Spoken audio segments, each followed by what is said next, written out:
Apa yang kamu tahu tentang dunia materi yang aneh dan unik? Sebagian besar dari kita tahu materi bisa berwujud padat, cair, dan gas. Sebagian dari kita bahkan tahu tentang wujud keempat yang disebut plasma. Tapi bagaimana dengan wujud-wujud luar biasa yang berperilaku aneh seperti menari dan berubah warna? Lupakan yang selama ini kamu tahu soal padat, cair, dan gas, karena kita akan menyelami sisi liar ilmu fisika. Ayo kita mulai. Pertama, ada plasma quark gluon. Wujud materi ini tampak seperti cairan panas dan kental. Ini kondisi aneh yang ada sesaat setelah dentuman besar, saat alam semesta masih sangat panas dan padat. Di dalam semua benda di sekitar kita, terdapat partikel-partikel kecil yang disebut quark. Dan sejauh yang kita tahu, itu adalah partikel terkecil di alam semesta. Itulah partikel penyusun dunia kita. Seperti halnya balok-balok Lego, partikel-partikel ini ada berbagai jenis dan bisa menyatu untuk membentuk struktur yang lebih besar. Ada quark up, down, strange, charm, top, dan bottom. Semuanya disatukan oleh kekuatan khusus, yaitu gluon. Gluon layaknya lem super yang membuat quark terus menempel. Gluon memiliki tarikan khusus yang disebut gaya nuklir kuat. Gluon juga seperti pembawa pesan yang mengirimkan informasi antar quark dan menjaganya tetap terhubung. Nah, bagaimana cara menciptakan plasma dari quark? Kita harus memanaskannya, dan kita harus menggunakan panas sangat tinggi untuk menciptakan plasma quark gluon. Ini seperti memasukkan pizza ke oven yang sangat panas. Ketika panasnya ditingkatkan, keju akan meleleh dan menjadi lengket dan kental. Dengan cara yang sama, ketika quark dan gluon dipanaskan pada suhu tinggi, seperti dalam kondisi ekstrim, keduanya menjadi aktif dan mulai bergerak bebas. Semua ini mengubah materi menjadi cairan yang panas dan kental. Begitulah cara ilmuwan meniru wujud ini di laboratorium dengan menumbuhkan partikel-partikel dalam energi besar. Tapi, kenapa kita harus melakukan itu?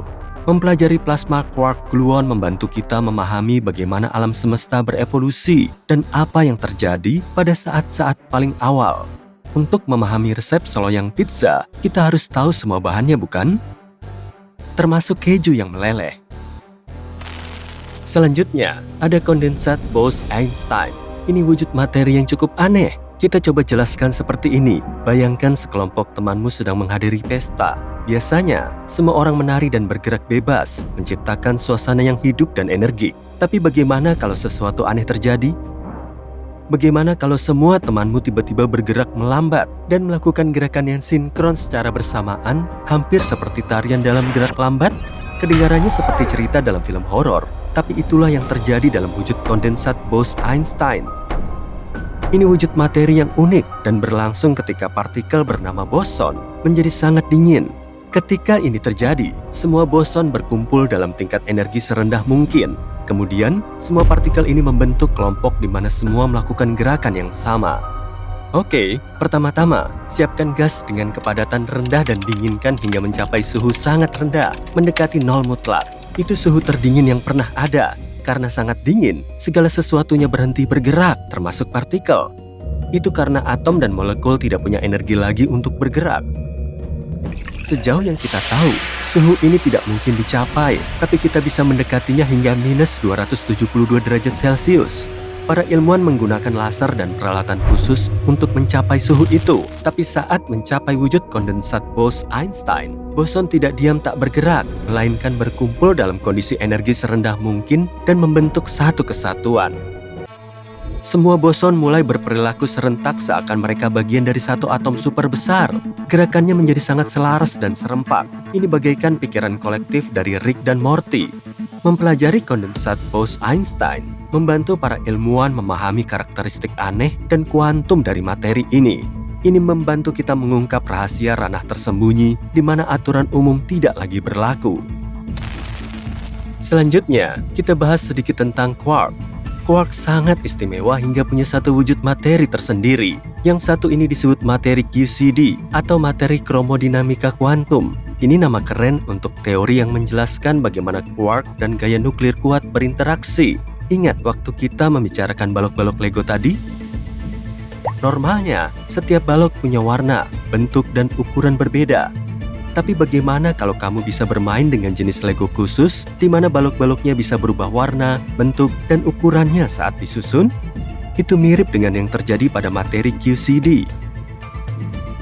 Biasanya, quark saling menempel erat di dalam partikel seperti proton dan neutron.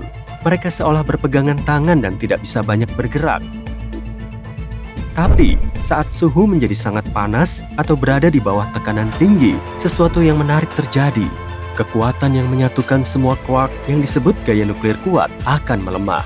Cengkeramannya mengendur, dan tiba-tiba saja quark bisa bergerak lebih bebas. Saat itulah materi QCD muncul. Saat gaya nuklir kuat melemah, quark mulai bergerak seperti sedang di taman bermain.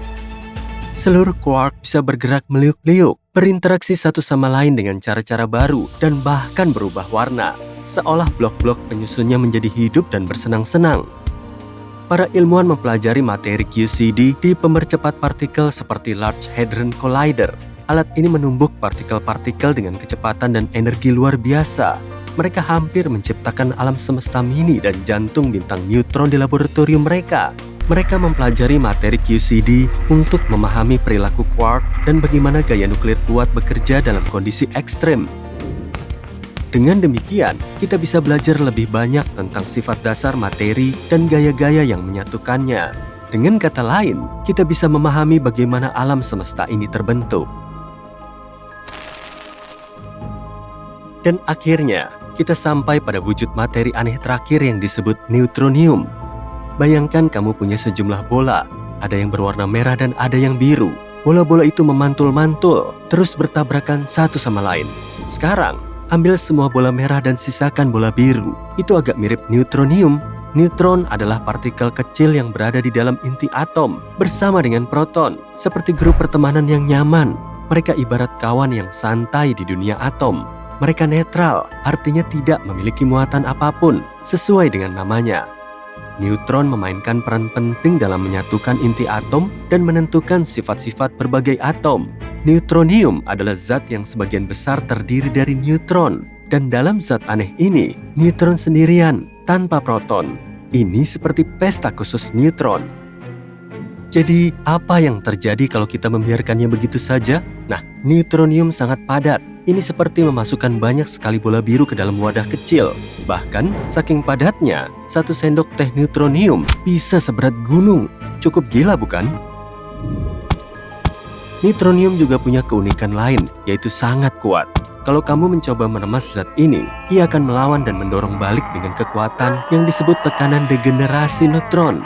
Ini seperti bola biru dalam analogi kita sangat padat, sehingga tidak mau diremas lebih rapat lagi. Para ilmuwan menduga neutronium mungkin ada di dalam inti benda-benda tertentu yang sangat padat, seperti bintang neutron. Bintang neutron adalah objek langit yang terbentuk ketika bintang-bintang masif mencapai akhir hidupnya dan hancur karena gravitasinya sendiri. Ketika hal ini terjadi, partikel-partikel berada dalam tekanan yang sangat kuat dan kondisi yang ekstrim. Dan beginilah cara materi berubah menjadi zat yang luar biasa ini. Neutronium menantang pemahaman kita tentang materi dan terus membuat para ilmuwan penasaran untuk menyelidiki misteri alam semesta.